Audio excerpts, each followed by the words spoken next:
ताल्लुकात का जब हम जिक्र करते हैं, क्या ये एक कारण बना कि चाइना, उसने मना नहीं किया, उसने इनविटेशन को नकारा नहीं, लेकिन जैसे शी जिनपिंग नहीं आए हैं,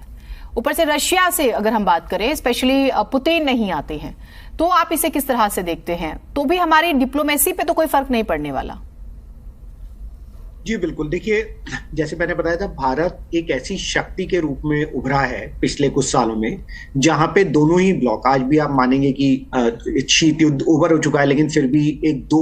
मेजर ब्लॉक्स हैं, एक यूरोपियन नेशन और यूएस, और दूसरा चाइना, रशिया, एंड वो पूरे डिवाइडेड है। लेकिन वो दोनों ही लोग भारत को एक शक्ति के रूप में मानते हैं, और उनको इस बात का भी भरोसा है कि भारत ही एक ऐसा देश है जो दोनों ही पक्षों को एक साथ ला सकता है,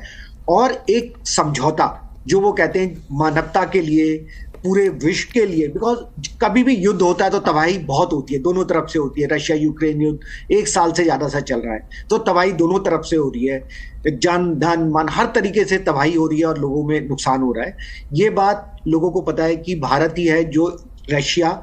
और दूसरी तरफ यूरोपियन नेशंस को भी इन्फ्लुएंस करके एक टेबल पे ला सकता है। नाउ इससे भारत को क्या मिलेगा, जो एक जनता का प्रश्न है। हम लोगों ने इतना संसाधन लगाए हैं, इतना हम लोगों ने एफर्ट डाले हैं, तो देखिए ये ट्रांसफॉर्मेटिव ईयर है, एक ये निर्णायक दौर है भारत के लिए। भारत, जैसे अभी हम बात कर रहे थे, विकासशील देश, अब हम एक विकासशील देश नहीं है, अब हम ऑलरेडी विकसित देशों में शामिल हो चुके हैं। चाहे विकसित देश अभी इस बात को रिटन में स्वीकार करें या नहीं करें, हम आज दुनिया में 5th नंबर की इकोनॉमी है, और जल्दी हम 3rd नंबर की इकोनॉमी बनने वाले हैं रेट ऑफ ग्रोथ के हिसाब से, ये बिल्कुल क्लियर है। नाउ 2-3 और इंपॉर्टेंट फैक्टर होते हैं, जैसे डिजिटाइजेशन की हमने बात की। डिजिटाइजेशन में जब इंडिया में आया था तो लोगों के मन में बहुत पहलू थे कि इंडिया में लिटरेसी रेट इतना नहीं है, पॉपुलेशन इतना ज्यादा है, क्या ये इस तरह की चीजों को अमल कर पाएंगे? बट हमने सक्सेसफुल अमल किया, और देश के गांव-गांव में आज डिजिटाइजेशन है। भारत की एक स्ट्रांग आर्मी है, जो हमेशा से ही अपनी बहादुरी के लिए जानी रही थी, लेकिन आज उसके अंदर मॉडर्न इक्विपमेंट्स हैं, ब्रह्मोस जैसी मिसाइल हैं, जेट इंजन्स हैं, राफेल हैं, एंड अभी मैं आपको एक और चीज बताना चाह रहा हूं कि हमारा एक टाई अप हुआ है हंटर ड्रोन, जो यूएस के साथ। ये हमें सर्वेलेंस पे बहुत मदद करेंगे, और आप हमारा देखें, जो बॉर्डर एक तरफ चाइना पाकिस्तान है, वहां पे हमें सर्वेलेंस की बहुत जरूरत है, क्योंकि जो सारी टेररिस्ट एक्टिविटीज हैं, जो आतंकवादियां हैं, वो छुप छुप के आते रहते हैं, तो ये उसमें मदद करेगा उनको स्पॉट करने में। और कोई भी मास मूवमेंट अगर डिप्लॉयमेंट हो रहा है किसी भी तरह का, तो हमें अर्ली वार्निंग मिल जाएगी, और हम उसको यूज कर सकते हैं एग्रेशन में भी आके। हम वहां पे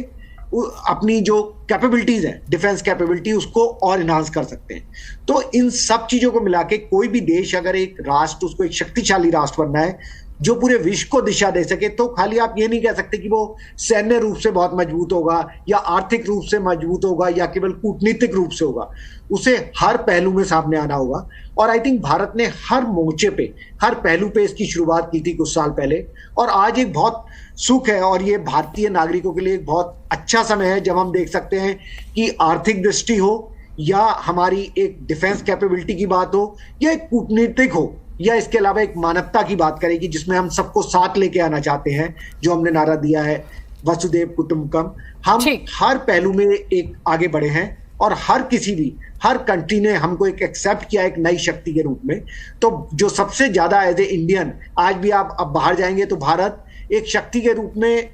स्थापित हो चुका है। लोग उसको एक नजर से देखते हैं कि हाँ, ये भारतीय हैं, जिनके पास या तो टेक्निकल कैपेबिलिटी है, और हर जगह आप देखिए भारतीय टॉप कंपनीज में, यूएस की 20 टॉप कंपनीज में से 15 कंपनियों के जो टॉप लीडर्स हैं वो इंडियंस हैं।